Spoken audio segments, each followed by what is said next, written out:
तो इस एपिसोड की शुरुआत वहीं से होती है जहाँ से पिछला एपिसोड खत्म होता। यून और फैंग येलिंग कंपटीशन के लिए जाने लगते हैं, लेकिन उसी वक्त वहाँ पे किनिया आ जाती है। वो बोलती है कि ये यून, बहुत लंबा समय हुआ ना, हमने एक दूसरे को नहीं देखा। लेकिन फैंग येलिंग बोलती है कि ये औरत कौन है बे। यून बोलता है कि किनिया, तुम भी इस कंपटीशन में कम्पीट करने वाले हो क्या। किनिया बोलती कि नहीं नहीं, मेरी कल्टिवेशन ज़्यादा नहीं है, और वैसे भी मैं सिर्फ इस कंपटीशन को देखने वाली हूँ और सीखने वाली हूँ कि पावरफुल लोग कितने पावरफुल हो सकते हैं। लेकिन तुम्हारे हाथ में ये जो क्रिम्सन ब्लेड है ना, ये बहुत ही ज़्यादा पावरफुल है। यून बोलता है कि ये पावरफुल है क्या, तुम्हारा बहुत बहुत शुक्रिया ये कहने के लिए। किनिया बोलती है कि मेरी जान बचाने वाले ने मुझसे पहली बार कहा था कुछ करने के लिए, तो मैं मदद कर सकी, इसलिए मैं बहुत ही ज़्यादा खुश हूँ। बेसिकली ये दूसरी शॉट की बात कर रही थी जो कि मीटियर मटेरियल से बना था। फिर वो बोलती है कि हम बहुत लंबे समय से एक दूसरे को जानते हैं, तो मेरे से इतना फॉर्मल होने की कोई भी ज़रूरत नहीं है। तुम बेसिकली मुझको जो याओ है ना वो कह के बुलाना। यून बोलता है ठीक है याओ, जिससे कि जो याओ है वो बहुत ही ज़्यादा शर्माने लगती है। लेकिन जो फैंग येलिंग है उसके सामने आ जाती है। वो बोलती है कि नहीं, मैं येलिंग की ज़िंदगी में एक और औरत को नहीं आने दे सकती, तो मुझको कुछ ना कुछ करना पड़ेगा। फिर वो येलिंग बोलती है कि ये यून, क्यों ना तुम मुझको इस सीनियर सिस्टर से इंट्रोड्यूस कराओ। लेकिन जो याओ है ना उसके पास आती है। वो बोलती है कि वाह यार, तुम्हारा जो पाउच है ना ये बहुत ही ज़्यादा सुंदर और इससे बहुत ही अच्छी स्मेल आ रही है, ये तो बहुत ही ज़्यादा सुंदर है, तो ये तो तुम पे बहुत ही ज़्यादा अच्छा लग रहा है। फिर फैंग येलिंग बोलती है ऐसा है क्या, हाँ तुमने सही कहा, ये तो बहुत ही ज़्यादा सुंदर और इससे सुगंध भी आ रही है।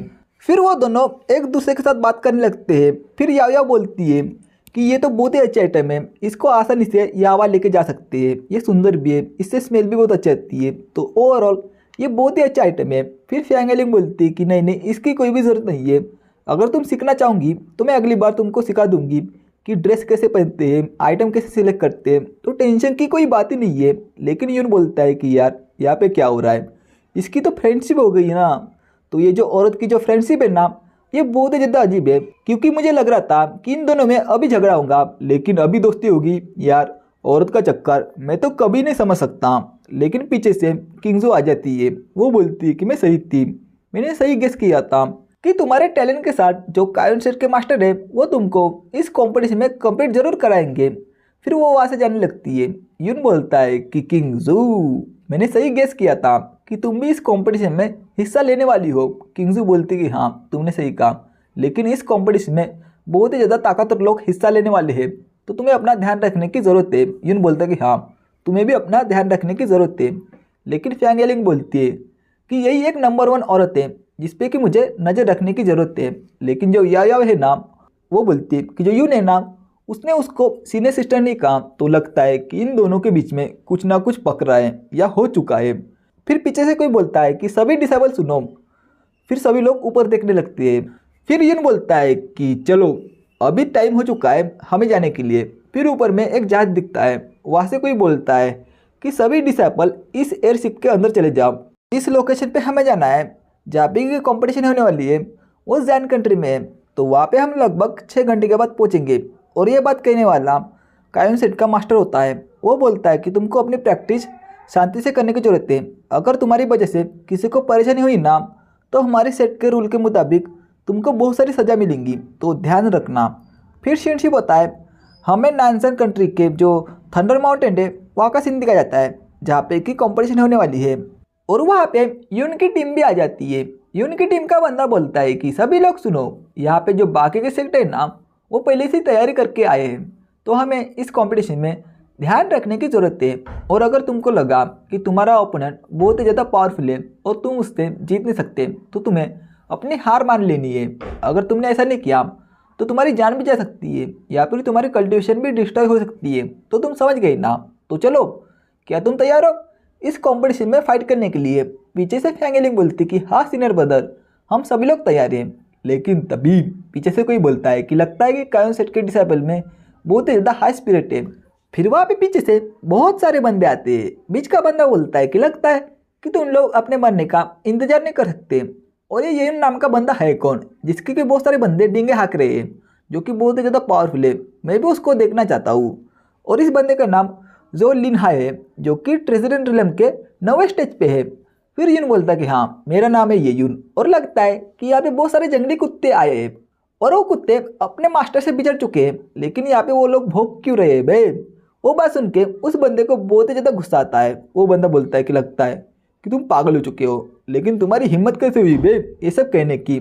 और ये यूं के बच्चे तू ध्यान से सुन, तुम्हारी वजह से जो लियांग सेक्ट है ना, वहाँ पे मेरा बड़ा भाई जिसका नाम जो पिंगशान है वो रुका हुआ है, जिसकी वजह से वो इस कंपटीशन में हिस्सा नहीं ले सकता। तो अगर मेरे बड़े भाई को वहाँ से निकला गया ना, तो आज मैं तुझको यहाँ पे देख लूँगा, तो तू तैयार हो जा। यून कुछ सोचने लगता है। वो बोलता है कि जो पिंगशान, लगता है कि ये नाम कुछ सुना सुना लग रहा है, लेकिन मैंने ये नाम कहाँ पे सुना है। ये बात सुन के उस बंदे को बहुत ही ज़्यादा गुस्सा आने लगता है। वो बोलता है कि अबे साले तू भूल गया, तो चल मैं तुझको याद दिला देता हूँ। स्पीड स्प्रिंट कंपटीशन और लियांग सेट का पहला डिसेबल, कुछ याद आया क्या। फिर यून बोलता है कि हाँ तुमने मुझे याद दे दिया, लेकिन मैं उस जैसे बंदे को याद नहीं रखता। तो तुम उस बदमाश के भाई हो, लेकिन मुझे माफ़ करना, वो बिल्कुल जो सपोर्टिंग कैरेक्टर है ना उस जैसा दिख रहा था, इस वजह से मैं उसको याद नहीं रख सका। ये बात सुन के उसको भी बहुत ज़्यादा गुस्सा आता है। वो बोलता है कि तुम्हारी ज़बान बहुत चलती है, लेकिन तुम चिंता मत करो, मैं तुम्हारी ज़बान को और तुमको भी संभाल लूँगा। जब हम जो फाइटिंग स्टेज है ना वहाँ पे पहुँचेंगे, तब मैं तुमको अपनी जो असली स्किल है ना वो दिखाऊँगा, तो तुम तैयार हो जाओ। फिर हमें डोंगलिंग सेक्ट के मास्टर को दिखाया जाता है, जिसका नाम ज़ियांग त्यांगचांग होता है। वो बोलता है कि आज की कंपटीशन पिछले साल के कंपटीशन से बहुत ही ज़्यादा अच्छी लग रही है। फिर हमें एक और सेक्ट के मास्टर को दिखाया जाता है, जो कि जंगलोंग सेक्ट का मास्टर होता है, जिसका नाम लॉन्गजेंग होता है। वो बोलता है कि चाहे कुछ भी हो जाए, चाहे कितने सारे लोग आ जाए, ये बिना काम किए, क्योंकि जीत सिर्फ हमारी है, हमारे जंगलोंग सेट की। फिर एक और सेट के मास्टर बोलता है कि यार ये तो बहुत ही ज़्यादा घमंड है, लेकिन अगर तुम ऐसा ही करते रहना तो तुम अपने ही पैर पे कुल्हाड़ी मारोगे। फिर वहाँ पे काउन सेट के मास्टर ग्रैंड एल्डर और बाकी के एल्डर भी आते हैं। ग्रैंड एल्डर बोलता है कि जैसा कि उम्मीद थी, जो स्ट्रॉन्गेस्ट सेक्ट है ना उसने पहले से ही जो बेस्ट पोजीशन है वहाँ पे कब्जा कर लिया है।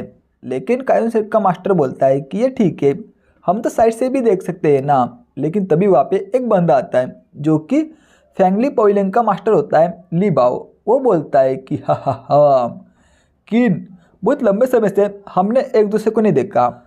उस बंदे को देख के जो काउन सेट का मास्टर है वो बोलता है कि हाँ मास्टर ली, बहुत लंबा समय हुआ ना, हमने एक दूसरे को नहीं देखा। फिर मास्टर ली बोलता है कि तुम इस कंपटीशन के बारे में क्या सोच रहे होंगे, और जहाँ तक मुझे याद है कि तुम्हारे काउन सेट के पिछले 5 सालों का रिकॉर्ड बहुत ही ज़्यादा बुरा है, और अगर इस टाइम तुम टॉप 100 में नहीं आए ना, तो तुम्हारा जो सेक्ट है ना वो 3rd क्लास सेक्ट से हटाया जाएगा और 4th क्लास में जाया जाएगा। तो ये तो बहुत ही ज़्यादा बुरी बात है ना। ये बात सुन के जो एल्डर है उसको बहुत ज़्यादा गुस्सा आता है। वो बोलता है कि अबे तूने क्या कहा, अभी फिर से बोल। लेकिन जो सेक्ट मास्टर है वो बोलता है कि इन फैंग रुक जाओ, वो जो कह रहे हैं ना वो सुनो। फिर मास्टर किन दूसरे मास्टर से कहते हैं कि हमारे इस बार के काउन सेट के जो डिसिपल है वो बहुत ही ज़्यादा आउटस्टैंडिंग है, तो आपको आज रात दिखाई देगा कि हमारे काउन सेट के जो डिसिपल है वो कितने कैपेबल है। तो तब तक आप इंतज़ार कीजिए। लेकिन उसी वक्त वहाँ पे बहुत सारी स्पिरिचुअल एनर्जी रिलीज होने लगती है। फैंगलिंग बोलती कि यहाँ पे हो क्या रहा है, जो ज़मीन है ना वो इतनी काँप क्यों रही है। फिर उसी वक्त वहाँ पे एक एलर अपीयर हो जाता है, यानी कि इंसान अपीयर हो जाता है। वो बोलता है कि मेरा नाम है यांग मियान और मैं ही हूँ जो कि इसको सुपरविज़न करने वाला हूँ। तो मुझे जो नॉर्थन रीजन के तियानलाओ एम्पायर से भेजा गया है, तो मैं इस टाइम जो नॉर्थन रीजन की 3rd क्लास सेट कॉम्पिटिशन है नाम उसको संभालने वाला हूँ। फिर वहाँ पे एक बंदा आता है जिसका नाम जूफैंग होता है, और ये नैनसेन कंट्री का मेयर होता है। वो बोलता है कि मेरा नाम है जूफैंग और मैं नैनसेन कंट्री का मेयर हूँ, और मैं बहुत लंबे समय से आपका ही इंतज़ार कर रहा था कि आप आएंगे और जो कॉम्पिटिशन है वो शुरू होगा। फिर वो सुपरस करने वाला बंदा बोलता है कि मैं सबसे पहले इस कंपटीशन के रूल समझा देता हूँ कि जो भी सेक्ट इस कंपटीशन में टॉप 10 में आएंगे ना उसको 10,000 स्पिरिट स्टोन मिलेंगे ए ग्रेड के, और उसको एडवांसमेंट इलेक्शन भी मिलेंगे, और टॉप 3 विनिंग टीम को मिलेंगे एक्स्ट्रा ग्रेड के 5 आर्मर, और डबल अमाउंट पे जो एडवांसमेंट इलेक्शन है ना वो मिलेंगे।